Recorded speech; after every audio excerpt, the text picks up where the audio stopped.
Dans le monde, les personnes apprennent que vous devez lutter pour assurer votre place. S'il faut, si nécessaire, il faut marcher sur les autres pour pouvoir monter dans la vie. Mais Jésus nous apprend le contraire.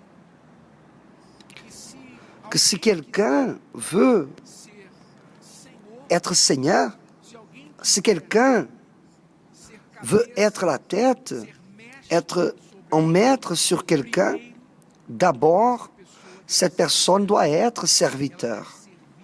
Elle doit servir à tous.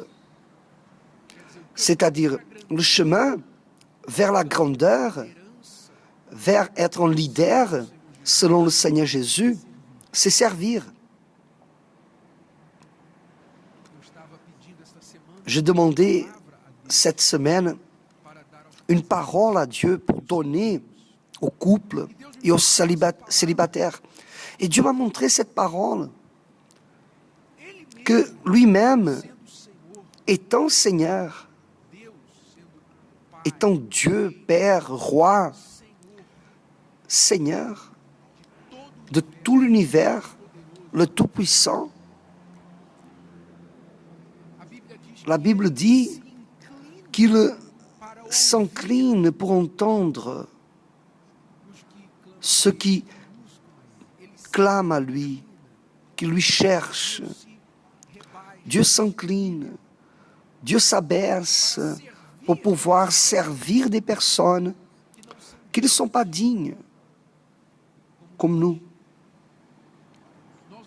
Nous ne sommes pas dignes que Jésus nous serve, que Dieu nous fasse quoi que ce soit. Nous ne sommes pas dignes. Parce que, qu'est-ce que nous avons fait pour lui, pour mériter quelque chose? Qui ici peut dire, je mérite les bénédictions de Dieu, parce que je suis une personne merveilleuse, personne sans péché, une personne que je n'ai jamais fait rien de mauvais contre Dieu. Quelqu'un peut dire cela? Personne. Aucun d'entre nous. Mais malgré cela, Dieu s'incline pour entendre notre clameur.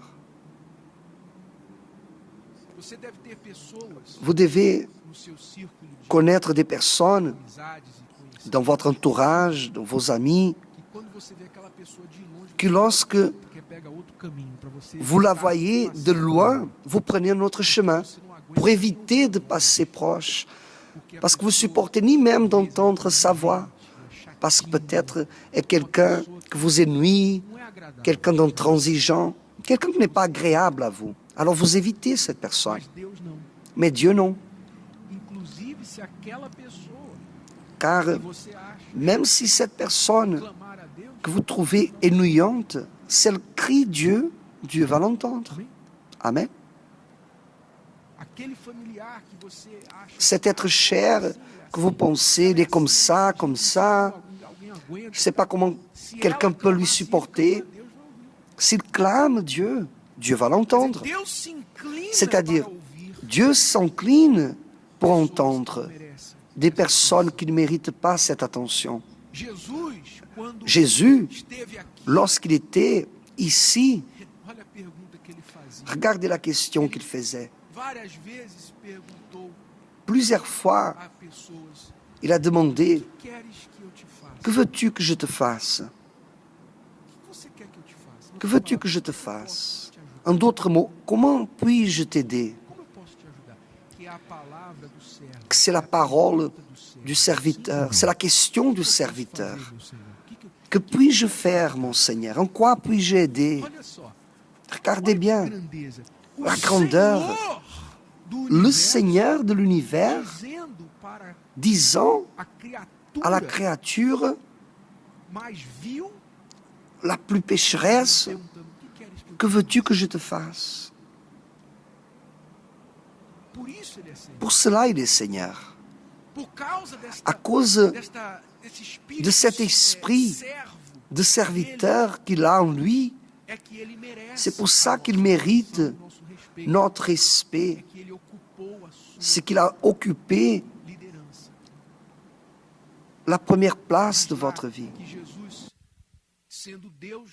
Jésus, même étant Dieu, est venu au monde comme serviteur. Il a été obéissant jusqu'à la mort, et la mort de croix. Et pour cela, le Père l'a exalté, lui a donné le nom qui est au-dessus de tous les noms. C'est-à-dire, Jésus a conquis sa place de Seigneur parce que tout d'abord, il a été serviteur. Il s'est fait de lui-même un serviteur. Alors, dans le mariage, il arrive d'habitude que mari et femme, tous les deux veulent être maîtres l'un de l'autre. L'un veut être le maître de l'autre. L'un veut donner des ordres sur l'autre. Il exige de l'autre. Ah, tu ne fais pas ceci pour moi. Ah, tu n'es pas comme ceci, tu n'es pas comme cela. Tu sais que je n'aime pas cela et tu fais quand même. Et il exige, il marche dessus, il met de la pression sur l'autre personne. C'est-à-dire, n'a pas un esprit de serviteur, mais plutôt de Seigneur, de Maître. La même question que Jésus posait aux personnes, que veux-tu que je te fasse? Comment puis-je t'aider? C'est la question que mari et épouse doivent se faire les uns vers les autres. Le mari, l'homme de Dieu, l'homme sage, le mari sage, il est syntonisé avec les besoins de sa femme. Il pense toujours que ma femme, qu'est-ce que ma femme a besoin de moi maintenant? Qu'est-ce qu'elle a besoin de moi? Alors, il pense dans les besoins qu'elle a. Comment il peut la servir?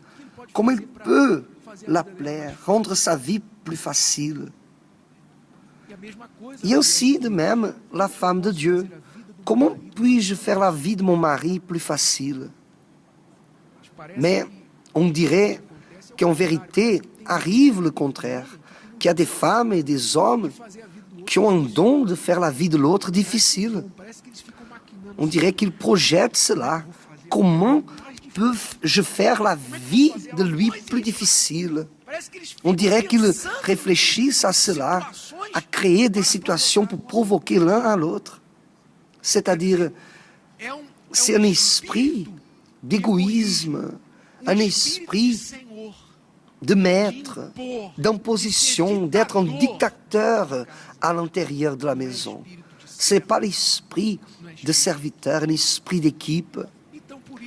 Alors pour cela, les mariages s'affaiblissent parce que manque esprit de serviteur. C'est pour ça que Dieu n'honore pas, Dieu n'exalte pas la personne. Vous priez, vous priez, vous priez, et Dieu n'exalte pas, Dieu n'exauce pas vos prières.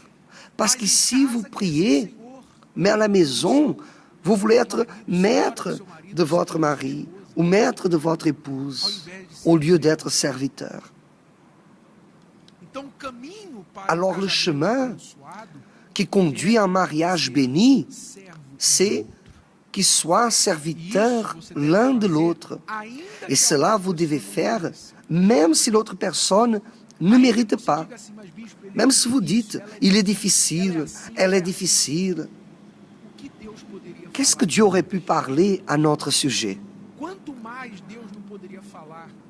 À combien plus forte raison Dieu aurait pu parler à notre sujet, que nous sommes difficiles? Oui ou non?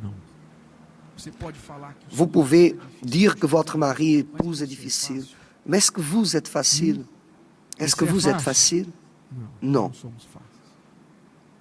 Alors, qu'est-ce que ma femme veut de moi maintenant? Qu'est-ce que mon mari a besoin de moi maintenant? Cette question doit vous diriger à chaque instant. Et une fois que vous êtes attentif aux besoins alors prenez l'initiative. Ne pensez pas simplement, sans qu'il vous demande, allez, faites. Et même s'ils ne vous disent pas merci, ce n'est pas grave. Peut-être vous avez fait quelque chose que vous n'avez jamais fait et vous attendez une reconnaissance, un compliment. Et peut-être cette personne vous dit, tu n'as fait pas plus que ton obligation. Et là peut-être vous dites, ah, tu vois, j'ai fait et rien ne s'est passé. Non, ne faites pas pour attendre la reconnaissance, faites parce que c'est le correct à faire. Et vers nous qui sommes célibataires, regardez la grandeur de cette parole. Je ne sais pas si vous avez déjà pensé à cela, mais la même chose que je parle à ceux qui sont mariés au sujet de l'esprit de serviteur, de servir, c'est ce qui fait les célibataires attirer des bonnes personnes pour une future relation et mariage. Parce que servir est charmant. Amen. Vous avez entendu ce que j'ai dit? Ou vous dormez? Servir est charmant. Comment cela, servir est charmant? Lorsque vous voyez quelqu'un qui sert à une autre, qui a un esprit de serviteur, vous voyez tout de suite cette personne comme une personne belle. Peut-être qu'elle n'a pas une apparence physique, mais que son esprit de servir, vous la fait remarquer parmi les autres. C'est-à-dire l'esprit de serviteur rend la personne belle, attirante.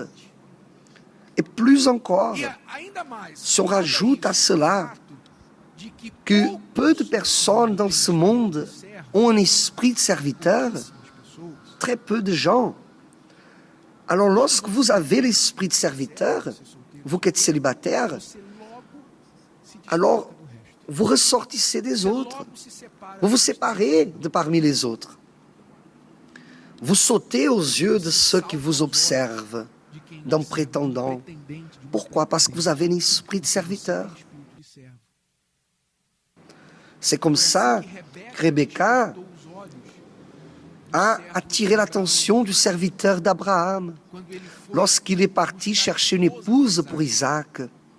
Il ne savait pas qui il allait choisir, quelle serait la bonne femme. Alors il a prié Dieu, a demandé à Dieu un signe. Celle qui donnera de l'eau à moi et à mes chameaux, sans que je lui demande, c'est celle qui va être la femme pour le fils de mon Seigneur. Alors, quand il est arrivé au puits, il a demandé de l'eau à Rebecca. Rebecca lui a donné de l'eau à boire à lui. Et Rebecca, sans qu'il lui demande, elle est partie donner de l'eau à ses chameaux. Chaque chameau boit 200 litres d'eau. Il avait plus de 10 chameaux. Alors Rebecca a dû beaucoup travailler, apporter beaucoup de seaux. Amen. Alors, parce qu'elle a servi au serviteur d'Abraham, parce qu'elle a eu un esprit de servante, alors il a dit, celle-ci sera la femme pour Isaac. Elle a ressorti parmi les autres à cause de l'esprit de servante qu'elle avait. La même chose est arrivée avec Ruth. Ruth était veuve et décidait de rester avec sa belle-mère. Quelle femme déciderait une chose pareille? Quelle femme déciderait de rester avec sa belle-mère après la mort de son mari? Elle a resté avec sa belle-mère. Elle est partie en Israël. Et là-bas en Israël, elle a assumé un esprit de servante. Elle a été servante. Résultat, vite, elle a attiré l'attention de Boaz, qui était un homme propriétaire de terre. Et lui a entendu parler de Ruth, pas à cause de sa beauté, mais à cause de l'esprit de servante qu'elle avait. Et lui, qui était un serviteur de Dieu, et qui cherchait une servante de Dieu, Alors l'esprit de servante de cette femme a tiré ses yeux. Alors vous, célibataires, cherchez une personne de Dieu, qu'est-ce que vous devez faire? Préoccupez-vous de servir. Vous n'avez pas de mari, de femme aujourd'hui à servir. Alors à qui allez-vous servir? Servez qui est à côté de vous. Servez selon l'opportunité que vous avez. Vous êtes à l'église, servez à l'église. Vous êtes au travail, servez au travail. Soyez serviteur au sein de la famille. Ayez un esprit de serviteur disposé de donner, d'être généreux envers les autres. Et confiez à cela, confiez que Dieu que vous voit, il va faire en sorte que les yeux d'un serviteur ou d'une servante qui cherche quelqu'un comme cela, qui se tourne vers vous.